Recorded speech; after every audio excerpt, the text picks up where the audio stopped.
Hello and welcome back to the channel.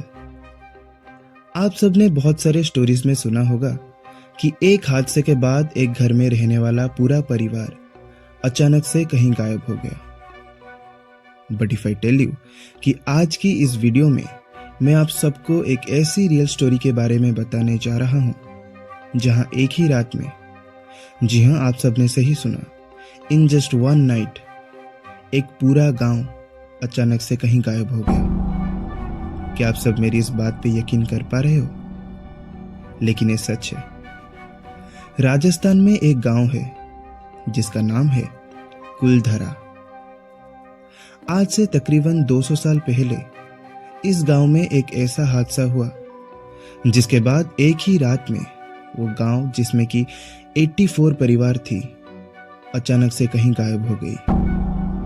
उसके बाद से वह जगह पूरा वीरान हो गया। एंड आज कुलधरा विलेज को वर्ल्ड के top second most haunted places में से एक माना जाता है। वीडियो में मेरे साथ जुड़े रहें, और अगर आप चैनल पे नए हो और मेरा ये वॉइस पहली बार सुन रहे हो तो मेरे चैनल को सब्सक्राइब कर नोटिफिकेशन बेल को ऑल पे करना ना भूलें, ताकि हर वीक जब भी मैं एक नया वीडियो चैनल पे अपलोड करूं तो आप सब उसे नोटिफिकेशन के थ्रू सबसे पहले देख सके। और हाँ, इस वाली वीडियो में मैंने 100 सब्सक्राइबर्स की गोल रखा है।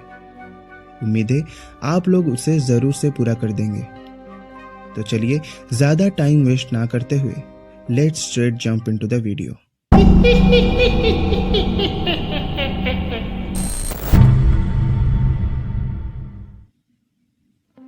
कुलधरा को सदियों से एक भूतिया गांव माना गया है। कुलधरा राजस्थान के ओल्डेस्ट प्लेसेस में से एक है। लेकिन कुलधरा के बारे में जानने से पहले हमें राजस्थान के बारे में जानना पड़ेगा। कहते हैं ना कि हर सिक्के का दो पहलू होता है, ठीक वैसे ही राजस्थान के भी दो साइड्स हैं। एक तरफ राजस्थान की खूबसूरती, बड़ी बड़ी महल और सुंदर सुंदर टूरिस्ट प्लेसेस लाइक हवा महल, मेहरनगढ़ फोर्ट, सिटी पैलेस, अंबर पैलेस, ऐसे ही बहुत सारे प्लेसेस जो कि वर्ल्ड वाइड भी फेमस है। लेकिन दूसरी तरफ राजस्थान में बहुत सारे ऐसे भी जगह हैं जो कि पैरानॉर्मल एक्टिविटी के चलते बदनाम है, जैसे कि Bhangarh fort, Kuldhara village, Nahargarh fort, Jagatpura, ऐसे ही और कई सारे प्लेसेस हैं। लेकिन आज हम उनमें से सिर्फ कुलधरा गांव के हिस्ट्री के बारे में ही बात करेंगे। कुलधरा राजस्थान के जैसलमेर से लगभग 35 किलोमीटर दूर है। कहा जाता है कि तकरीबन 200 साल पहले पालीवाल ब्राह्मण समाज के लोग जैसलमेर में रहा करते थे और उन्होंने ही सरस्वती नदी के किनारे एक गांव बसाया था जो कि कुलधरा गांव ही है। कहा जाता है कि एक ब्राह्मण गधान ने सबसे पहले इस जगह पे अपना घर बनाया था और साथ ही साथ एक तालाब भी खोदा था जिसका नाम उसने उद्धंश रखा था। फिर देखते ही देखते और भी लोग इस जगह पे घर बना के रहने लगे और लगभग 84 परिवार का यह गांव बन गया। लेकिन जैसे ही समय बीतता गया, कुलधरा को मानो किसी की नजर लग गई, और जिसकी नजर लगी थी वो शख्स था सालेम सिंह, जिसको सलीम सिंह भी कहा जाता था। उस वक्त सलीम सिंह जैसलमेर रियासत का दीवान हुआ करता था। दीवान का मतलब है मिनिस्टर या वन टाइप ऑफ रूलर भी कह सकते हैं। सलीम सिंह बहुत ही क्रूर था और वो गांव वालों से अवैध तरीके से टैक्स भी कलेक्ट करता था। सलीम सिंह एक अयाश भी था और इसी अयाशी के चलते सलीम सिंह की बुरी नजर कुलधरा गांव के मुखिया की इकलौती बेटी के ऊपर भी पड़ गई थी, जो कि दिखने में बहुत ही खूबसूरत थी। और सलीम सिंह उस लड़की के पीछे इतना पागल हो गया था कि उस लड़की को किसी भी हालत में पाना चाहता था। इसी के चलते सलीम सिंह गांव वालों को धमकाना शुरू कर दिया और अपने सत्ता का जोहर दिखाने लगा।